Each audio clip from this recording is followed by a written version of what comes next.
Audientzia Nazionalak ateak ireki komunikabidearen itxiera agindu du. Dela 3 urte Nafarroako herri mugimendu eta aldarrikapen sozialei ahotsa emateko sortu zen proiektu komunikatiboari amaiera eman dio.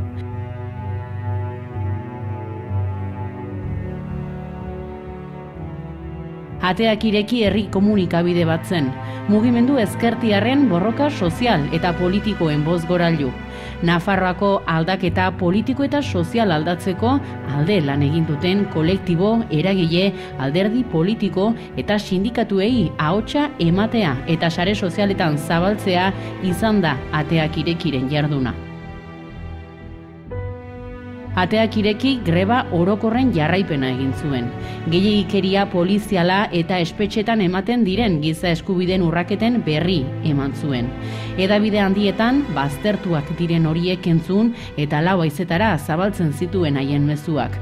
Ausardi faltagatik bertze hedabideetan kontatzen ezena kontatu zuen ateak irekik.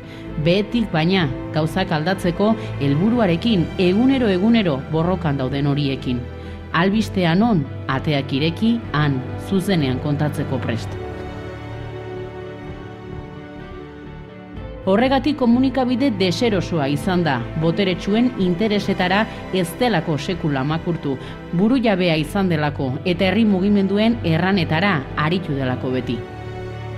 Orain Audientzia Nazionalak euskal preso eta ieslarien oinarrizko eskubideen alde lan egiten duen herrirarekin lotura izatea leporatzen dio.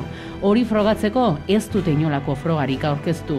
Nonbait, Estatu Espainolean ez da gehiago behar, hedabide bat ixteko.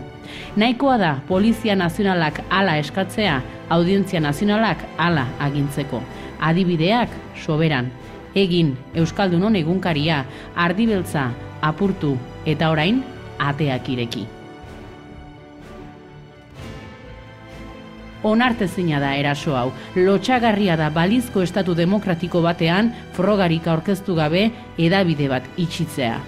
Adierazpen askatasunaren alde gaudenok ezin gara besoa gurutzaturik geratu. Ager dezagun gure kexa, erakuts dezagun gure elkartasuna, gure babesa, eta egin dezagun lan eskuz esku, ahotsa ukatzen zaien horien ahotsa ozen entzun dadin etorkizunean.